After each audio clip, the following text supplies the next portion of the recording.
that's wonderful. Consistency on show there.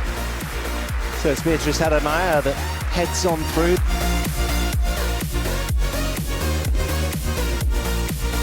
Paula Badosa take a bow. Badosa bullies her opponent into submission today. She's going to take some stopping.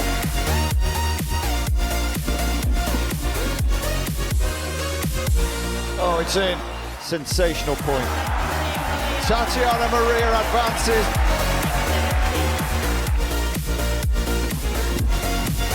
What a point that is. Ostapenko coasts through to the second round in Stuttgart.